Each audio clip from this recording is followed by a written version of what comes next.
So wait. Let me just break this. It's good now.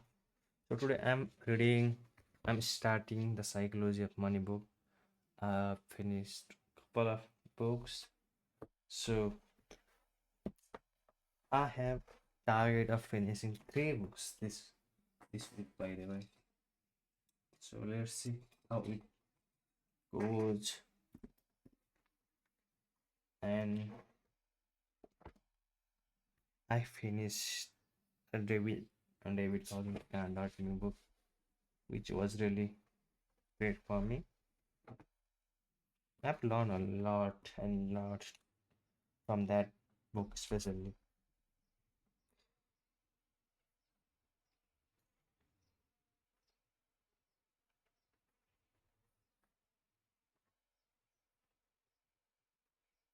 I don't know, like anyone is looking at my video or not. I really don't care about that. But today is May of 17.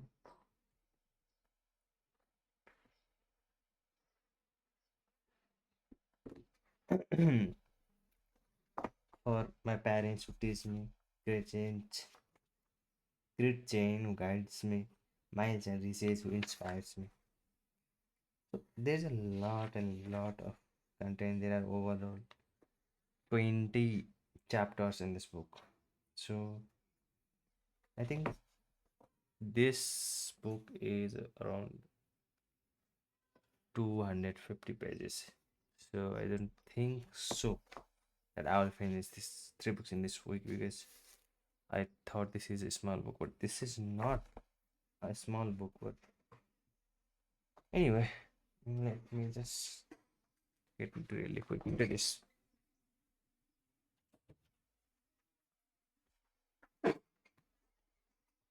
A genius is the man who can do the effortless things when everyone around him is losing his mind.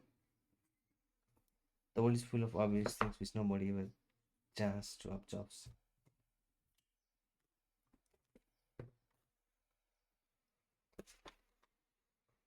Introduction: The Great Swan Art. I spent my college year working as a ballet at a nice hotel in Los Angeles, Los Angeles. One frequent guest was the technology executive. He was a genius, having designed and patented key component in Wi-Fi routers in his 20s. He had started his and sold several companies. He was wildly successful. He also had a relationship with money. I would describe a mix of insecurity and childish stupidity. He carried a stack of $100 bills several inches thick. He showed it to everyone wanted to see it. Men who didn't. He bragged only and loudly about his wealth, often while drunk, and always approached of nothing. One day he handed a colleague several $1,000s of cash and said, go to the jewelry store down the street and give me a few $100 coin. A few hours later, gold coin in hand, the tech executive and his body is gathered around by a dock overlooking the Pacific Ocean. Then they proceed to throw the coins in the sea, skipping like dogs, cackling the air. Just for fun, days later, he shattered the lamp in Industrial Hotel. A man told me it was $500. He had to replace it. He won $500. The executive asked incredulously while pulling a big of cash from his pocket and holding it. The manager, here's $5,000. Now get out my face and don't ever insult like me that again. You may wonder how long this behavior could last. The answer was not long. I learned years later he went broke. The premise of this book is that why with money has a little to do how smart you are, a lot to do with how you behave. And behavior is hard to teach. Even to really smart people, a genius who lose control of the emotion can be financially disaster. The opposite is also true. And this is really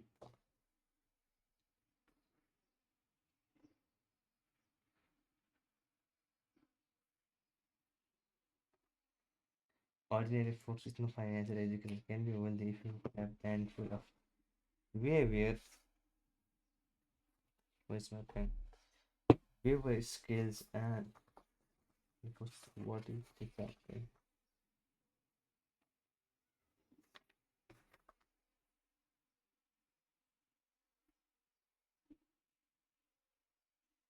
introduction with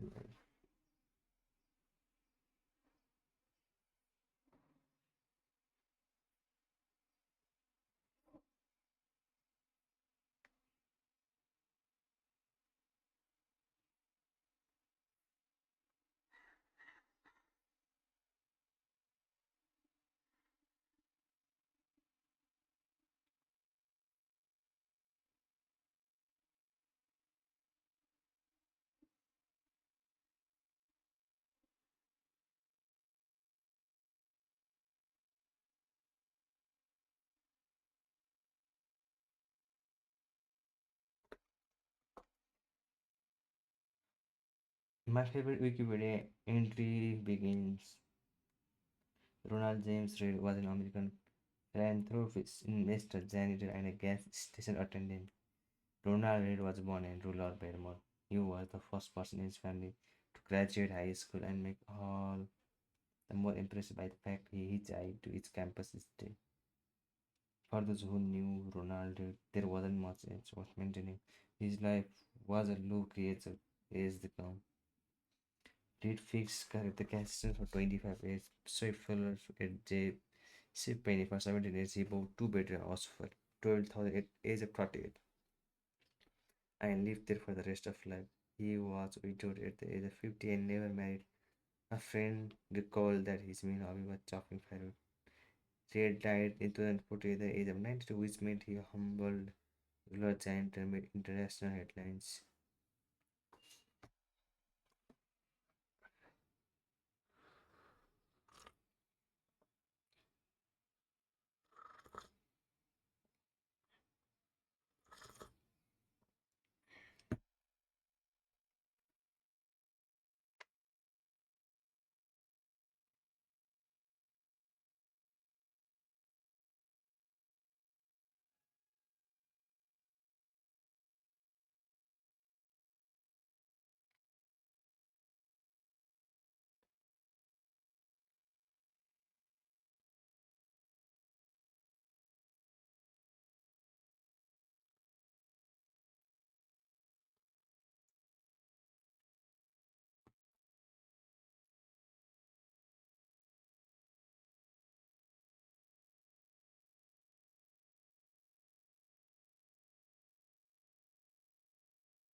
Like in the introduction, he just said our two stories of two guys. One is tech executive who used to throw money like crazy, and there's another gender guy who has saved more than $5 billion.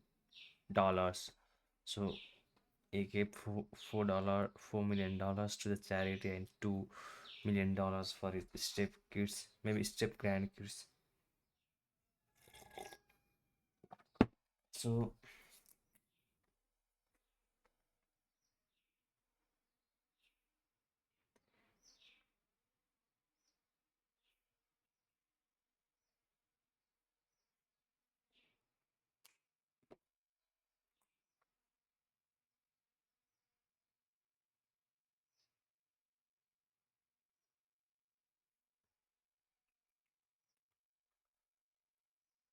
and the first topic or the chapter of this book is Noon's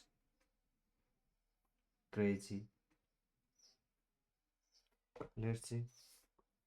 I feel like this book has like really short chapters compared to the previous ones. So I think it really doesn't take a lot of time to finish one chapter. So that means it will be quite easy to finish one. I think I'm thinking about doing two chapters per day, but let's see. No one's crazy. Your personal experience with money makes up maybe 0.0000001% of what's happening in the world, but maybe works 80% of how you think the world works.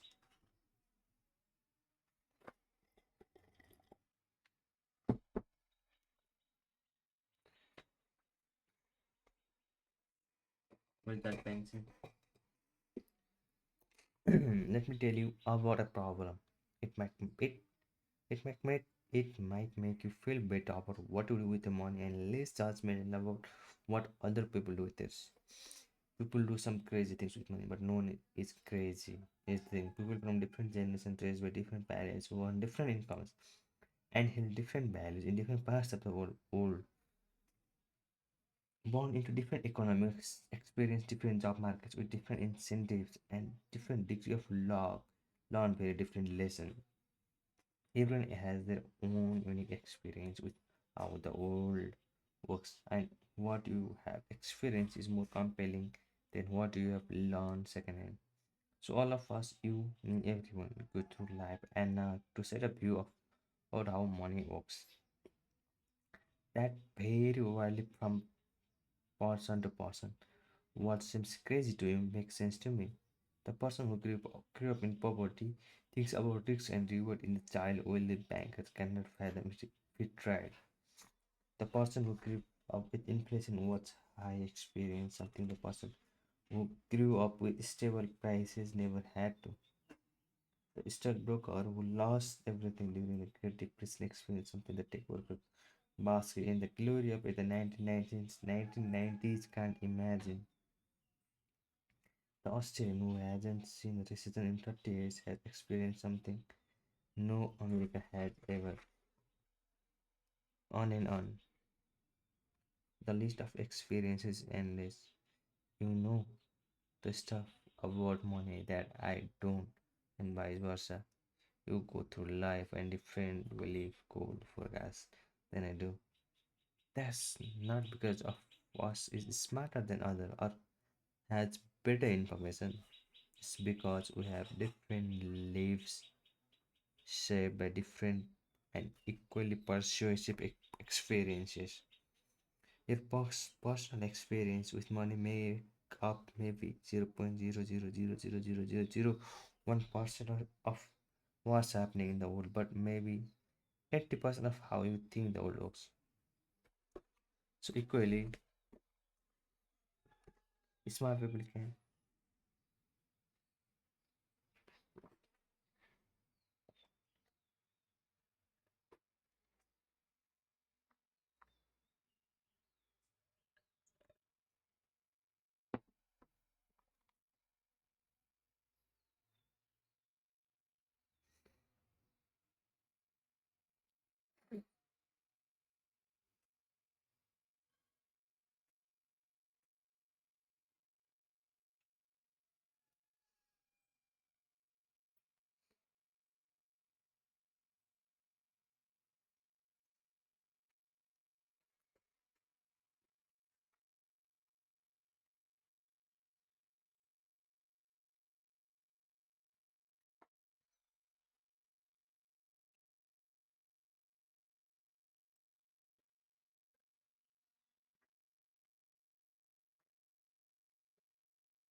This is the story of Bill Gates.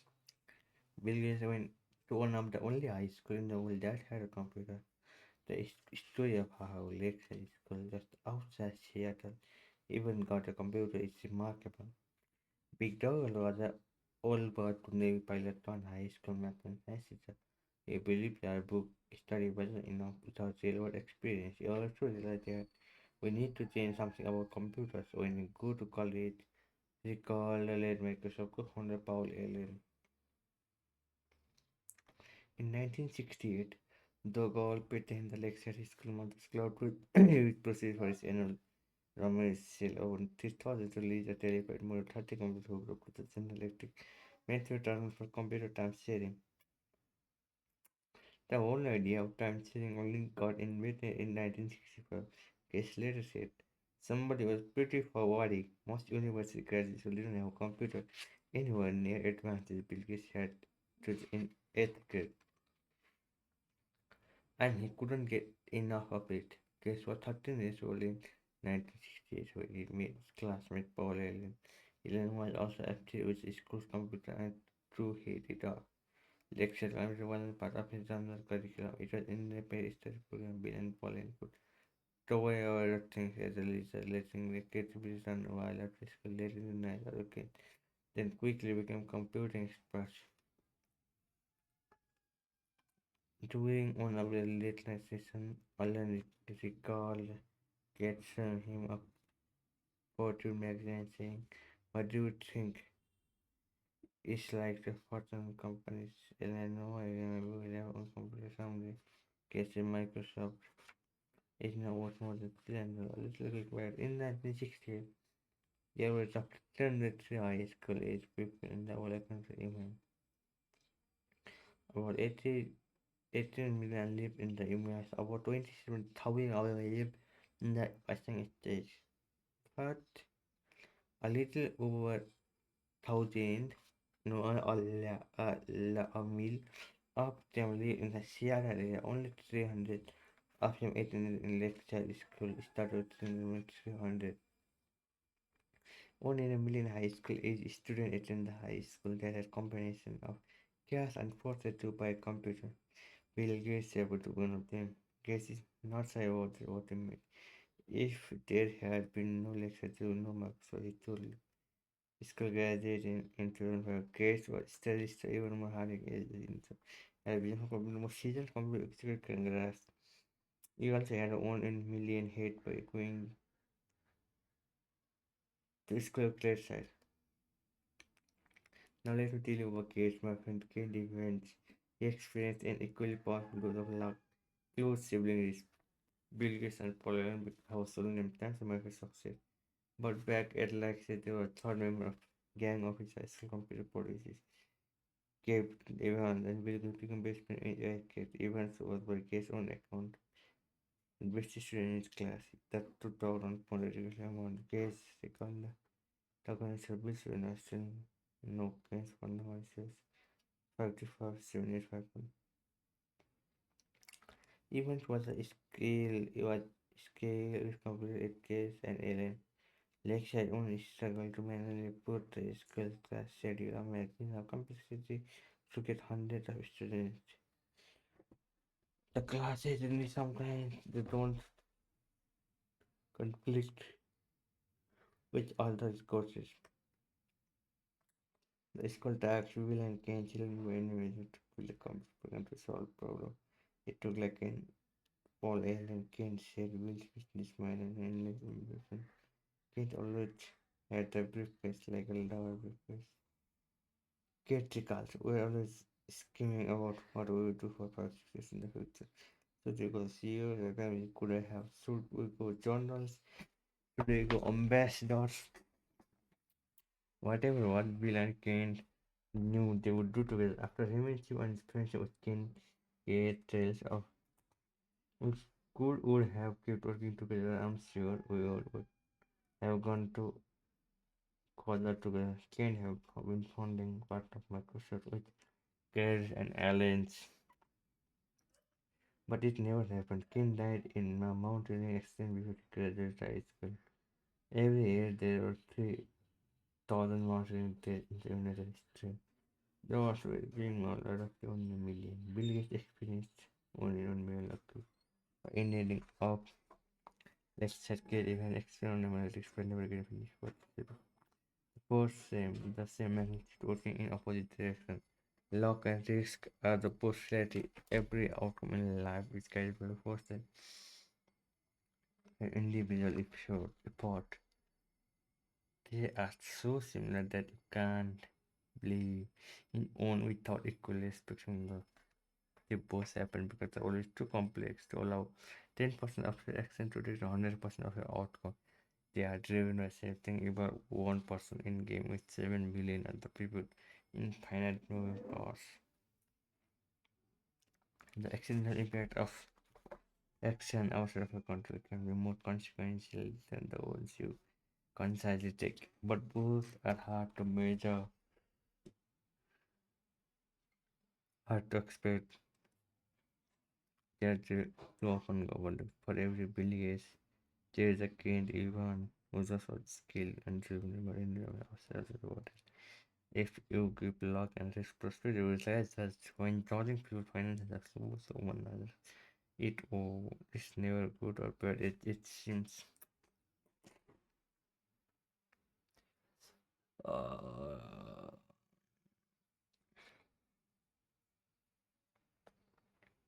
here is how I asked economist Robert Shiller, who won the Nobel Prize in Economics, what do you know about investing that we can't know?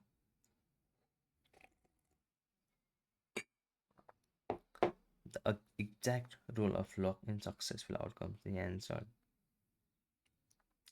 I love that response because no one actually thinks luck doesn't play a role in finance and success.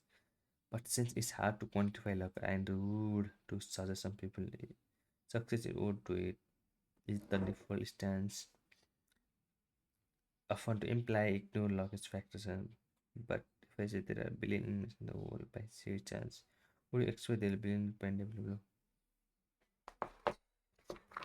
when judging others, attributing success to a luck makes you jealous and mean everything if we know it exists. And when judging yourself, attributing success to luck can be too demoralizing to extend. Economist Pascal Majumder, Majum, Majumder has shown their income among brothers to more correlated than hidden weight. If you were digital, my brother is likely to be rich than he is tall.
So I finished chapter 2, and this chapter are really short and concise, and there is not a much of content to tell you guys, but there are a few things I'm gonna say you that no one is crazy. I don't know what I mean, but